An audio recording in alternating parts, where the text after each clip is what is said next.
Resuming debate, reprise de débat. The honourable member for Sherwood Park, Fort Saskatchewan. Thank you, Madam Speaker, and I'll be sharing my time with my friend from Oshawa. Madam Speaker, my grandparents were my inspiration for my involvement in politics. My maternal grandmother was a Jewish child who grew up in Nazi Germany and taught us about the importance of universal human rights. My grandfather was an engineer who worked for Syncrude in Alberta in the 1970s and 80s. My grandfather made sure that we understood the devastating impact that bad and capricious government policy can have on the lives of ordinary, hard-working men and women who, from the stroke of a Prime Minister's pen, can lose the ability to make a decent living for themselves and their families. So this is his story. My grandfather was born in Toronto in 1922. His parents came to Canada during the Irish potato famine. Even in Canada, he grew up poor. He studied engineering at U of T. He told us that he got good grades in first year, and then he joined a fraternity. He went on to travel the world, practicing his craft in the U.S., the Philippines, Venezuela, and Ecuador, where he met my grandmother at a house party. Now, neither of my grandparents were political people, in the same way, at least, that I am, but they were people whose lives were affected profoundly by politics. They settled in B.C. upon returning to Canada, and then moved to Alberta in 1975. And then, along with an entire generation of long-term and brand-new Albertans alike, my grandfather saw the economic health of Alberta collapse around him under the weight of the National Energy Program.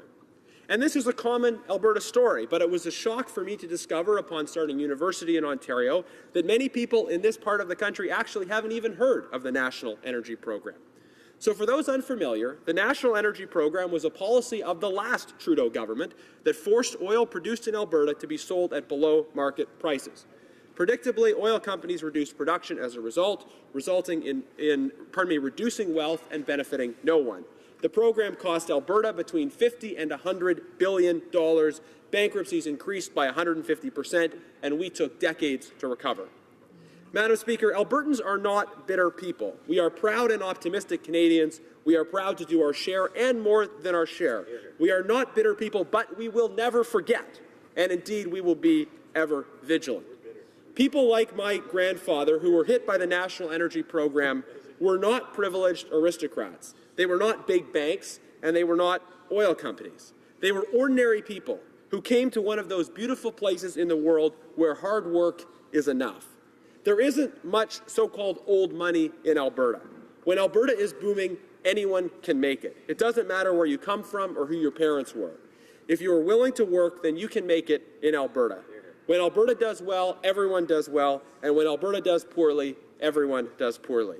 The National Energy Program was a high-minded elite scheme that hit ordinary people hard. And here's another thing about it. It was just plain stupid. It didn't make sense. Reducing Canadian oil production didn't make the East better off. It didn't move jobs to other parts of the country. It just killed them.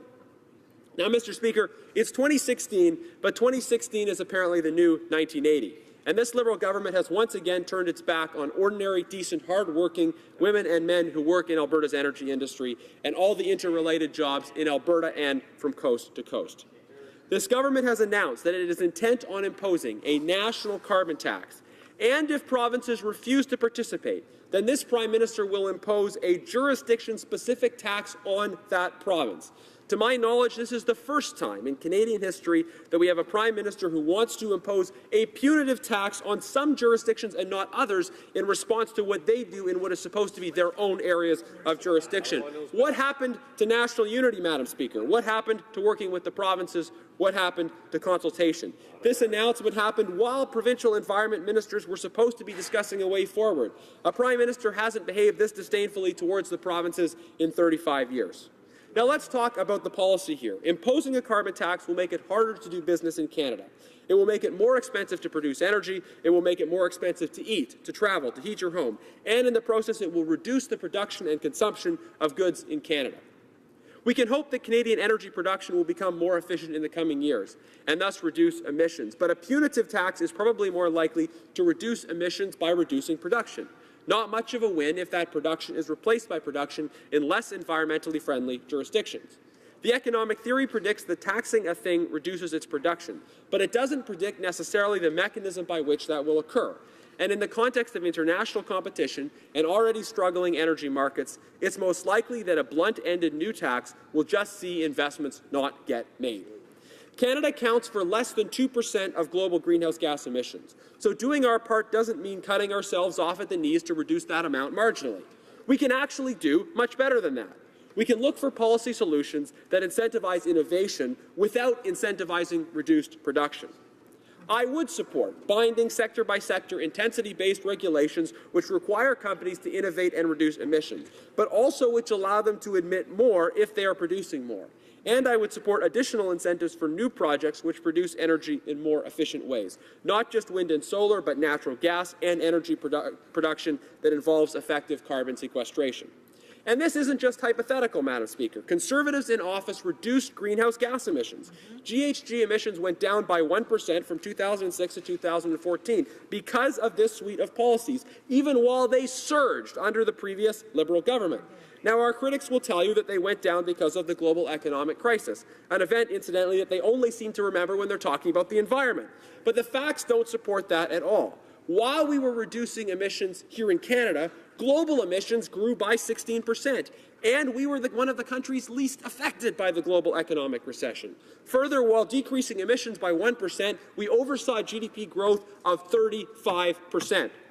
Now, other critics will say that emissions only went down under the Conservatives because of policies in Ontario. But in reality, emissions increased in every single province under the previous Liberal government. And then, under the Conservatives, emissions in every single province either went down or increased by a much lower amount than they did under the previous government. Emissions reductions weren't just happening in one province, Madam Speaker. The facts show that under the leadership of Prime Minister Stephen Harper, real improvements on greenhouse gas emissions were evident in every single jurisdiction from coast to coast. Those are the numbers, and the members can check them. An approach that encourages cleaner production as opposed to less production is good for the environment and it's good for the economy. But an approach that taxes Canadians and Canadian companies, forcing them to produce less and lay people off, is terrible for the economy and does nothing for the environment as other countries pick up the slack. Let's not forget that China is building a new coal plant every week. Maybe the Prime Minister wants to extradite our coal industry to China, but I'd like to keep energy jobs right here in Canada. This is just like the National Energy Program, Mr. Speaker, a proposal that kills jobs and reduces production without actually addressing the problem that it's supposed to address. Now, some Liberals will tell you that a carbon tax is a market mechanism. This is sort of like saying that eating a donut on the bleachers at a basketball game counts as going to the gym. It is formally correct, but substantively misleading. I'm not sure that Liberals and New Democrats believe in market mechanisms in any event, but just to make the point entirely clear, a thing can be considered a market mechanism if it uses market forces to drive behavior. But the value of that market mechanism is entirely dependent on its effects. A market mechanism which incentivizes good behavior is likely good. A market mechanism which incentivizes bad behavior is likely not. Here's a simple comparison for honourable members. The United States has experimented with private prisons. Private prisons insert market incentives into prison administration, but they are the wrong kind of market incentives, because prison operators do not have any incentive to encourage rehabilitation. In fact, they have every incentive to encourage recidivism and therefore repeat business. You might say that private prisons involve a market mechanism, but it's still a bad market mechanism. And the same is true of carbon taxes. You reduce your carbon tax take by cutting production, killing jobs, and moving jobs overseas. Again, this might be markets in action, but it's still a bad outcome. Now, in conclusion, Madam Speaker, many of us hear from time to time from representatives of different energy companies. But I think the government needs to spend more time listening to energy workers. Bernard the Roughneck is one of those workers, a young man who came to Parliament Hill 2 weeks ago to tell his story. And here's what he had to say. We've got people from all over this country coming to Alberta. These are places that you can go being an average person. And if you're willing to work hard and work more than 40 hours a week and bust your butt, you can have something and you can have a decent quality of life. I would never have been able to get an education were it not for the oil patch. Mr. Speaker, Bernard and so many other young Canadians did what my grandfather did. They came to Alberta, they busted their butts, and they made something for themselves and their families. Listening to Bernard's presentation struck a chord with many Albertans because we or our families have been there before. But now we are going back to a place of economic policy which, to be frank, is just plain stupid, which will have a devastating impact on regional and national economies. We cannot let this happen again. Thank you. Question.